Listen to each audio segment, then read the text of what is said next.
Bonjour et bienvenue. Aujourd'hui, on plonge dans un texte vraiment touchant de Joseph Lavant. Ça s'appelle « Écrire ton nom ». C'est un récit très personnel où on trouve de la musique, des souvenirs, puis c'est une vraie quête de sens, là. Notre but, c'est de décortiquer un peu les idées principales sur la passion, l'héritage, le sens de la vie, qu'il explore là-dedans. Alors pour commencer, il y a la passion de Joseph pour la musique classique. Le piano surtout. Il mentionne qu'il aime ça, sa passion, puis il dit que c'est quelque chose qui lui manque dans beaucoup de musique moderne. Il parle de Rachmaninoff, Tchaïkovski. C'est pas juste une préférence, mettons. C'est vraiment connecté à des moments importants, des souvenirs, comme son premier concert, ça l'a marqué. Oui, puis ce qui est vraiment intéressant là-dedans, c'est comment cette passion-là, ça fait comme un pont entre les générations. La musique classique, c'est un lien super fort avec son père. Même s'ils sont loin l'un de l'autre, Joseph raconte qu'il fait un genre de jeu mental des fois. Il écoute la musique, puis il imagine la projeter vers son père. Il espère que l'autre va sentir le rythme, les violons qui enflent, le baignant dans la même expérience émotionnelle. C'est une belle image, tu sais, de ce besoin de connexion-là, profond. C'est vrai que c'est beau, mais en même temps, ce lien-là, ça l'amène aussi à un moment de doute profond. Après avoir écouté une rhapsodie de Rachmaninov avec son père, justement, Joseph se met à douter. Il avoue qu'il regrette de ne pas être devenu pianiste de concert. Puis son père, lui, assez terre-à-terre, lui fait remarquer que ses mains sont trop petites pour jouer comme Rachmaninov. La technique, tout ça. C'est ça. Une petite remarque, mais...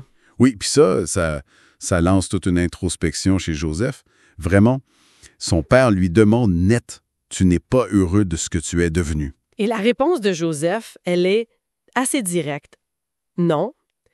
Qu'est-ce que j'ai accompli qui compte? Il se voit même comme une médiocrité de plus qui trébuche dans la vie. Ouf! Il compare sa vie à un concerto pas mémorable. C'est quand même dur comme jugement sur soi-même. Absolument. C'est très vulnérable. Et ça le pousse à poser la question existentielle à son père. Quel est le but de ma vie? Et là, la réponse du père est courte, mais elle frappe. Le même que tout le monde. Écrire ton nom. Écrire son nom. Ça demande explication, ça. Exactement. C'est un peu énigmatique au début. Fait que le père, il le guide un peu. Il le pousse à deviner où est-ce qu'on peut écrire son nom pour qu'il reste longtemps après notre mort. Et Joseph finit par trouver, sur le cœur et dans l'esprit des autres. Ah, OK. C'est une redéfinition complète du succès, finalement. On n'est plus dans la reconnaissance publique, les trophées. On est dans l'impact qu'on a sur les gens, la trace qu'on laisse dans leur vie. Ça ramène tout à l'humain, au fond. C'est une belle perspective, c'est sûr. Mais comment on fait, concrètement, pour écrire son nom comme ça? Le père donne une piste. Il y a 1 million de façons, mais toujours avec une main guidée par l'amour et une plume qui coule avec le don de soi.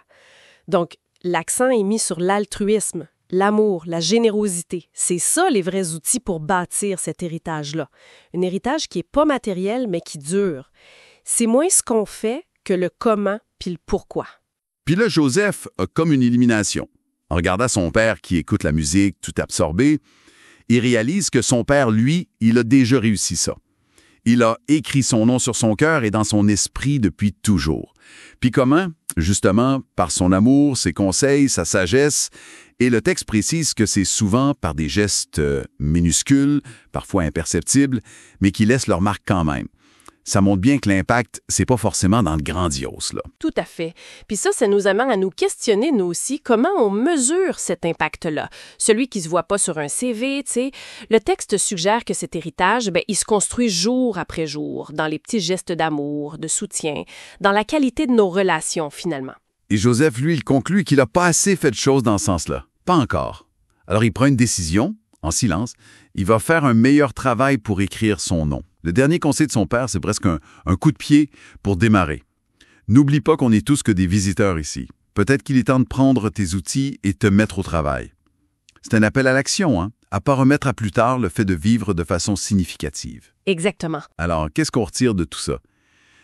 Essentiellement, ce texte de Joseph Lavant, il nous montre une autre voie vers le sens. Une voie qui s'éloigne un peu des indicateurs de succès habituels. L'idée, c'est de laisser une trace positive, durable, dans la vie des autres.